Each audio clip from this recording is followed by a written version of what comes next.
Totally crazy. It's coming right. It is coming right over the top of me. It's every driver's worst nightmare. A tornado headed right for you. What would you do? Let me see if I can back up here a little bit and get under the bridge. That's exactly what you shouldn't do. Tornadoes come with a lot of force, and they can spread debris right under those overpasses. You can also get sucked out by those tornadoes if you're under an overpass, so that's not shelter. Going under the overpass is out. But what should you do if you're on the open road?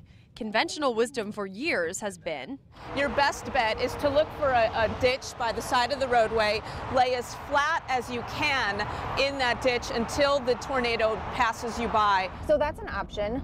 It's risky because, you know, getting out while there's an active tornado going on can be very dangerous.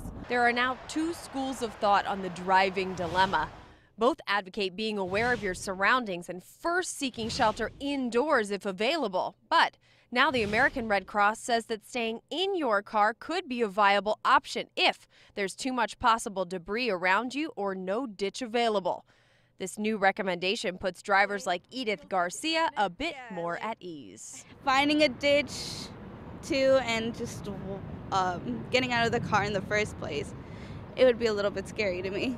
So what does the Red Cross recommend? So we're going to do a little drill here now. So we're in the back seat, and there's a tornado warning, and we pull over, but there's no ditch.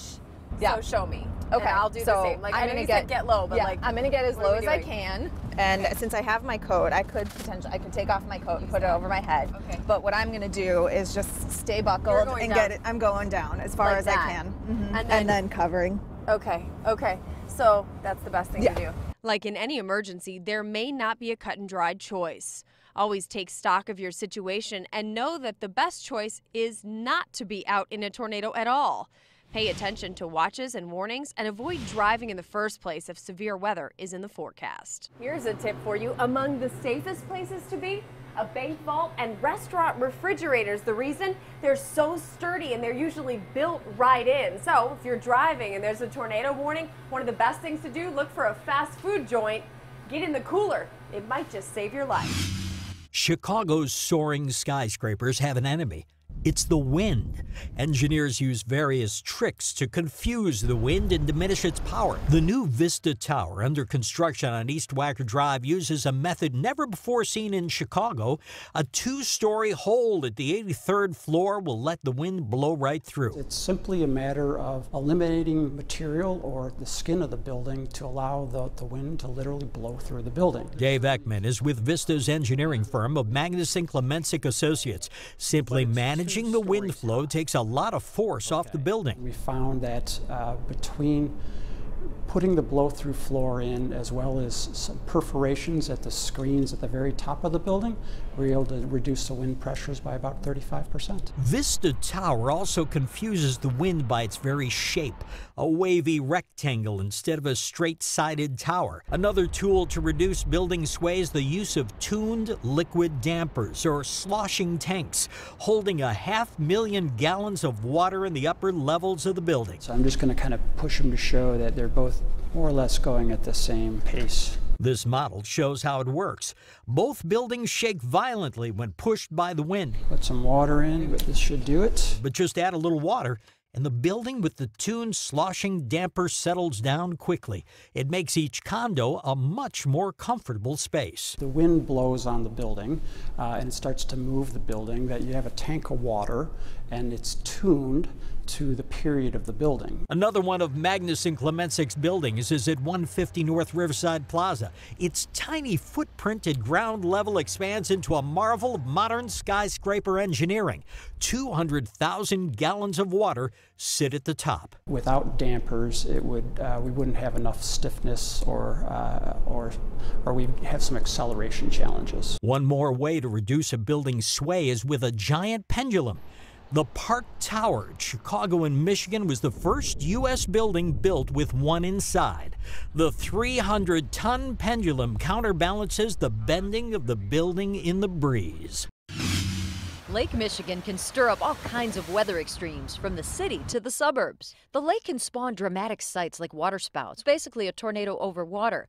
They form when cold air moves across Lake Michigan and results in a large temperature contrast between the warm water and the overriding cold air. If conditions are just right, the lakefront can become the prime breeding ground for fog to form and blanket our skyline. Warm, moist air flows over colder waters, the fog drifts inland, and visibility drops. When the temperatures drop, the flakes can fly if Mother Nature turns on the lake effect snow machine. The city gets buried while the suburbs stay sunny. The lake effect snow event happens when cold Canadian air moves over the relatively warmer water of the lake. Moisture and warm air are transferred to the lowest part of the atmosphere. The air rises, clouds form, and the narrow snowbands kick in. We carefully watch the wind direction. It's the key to knowing who will soon be shoveling. Less dramatic and extreme, but still noticeable, is our lake breeze. In Chicago, we all know too well the meaning of cooler by the lake. I can't tell you how many times I've stepped out in Naperville, said, wow, this is warm, I can deal with this, and then gone down to the lakefront and froze. You can tell when a lake breeze forms.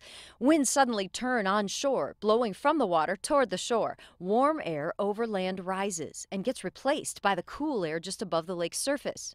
And to predict lake breezes, we look at the difference between the air and water temperatures and the wind speed.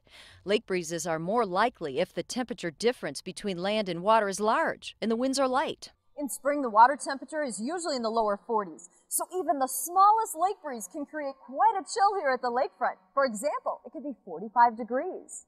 But head west 40 miles, the temperature could be 70, feeling like summer.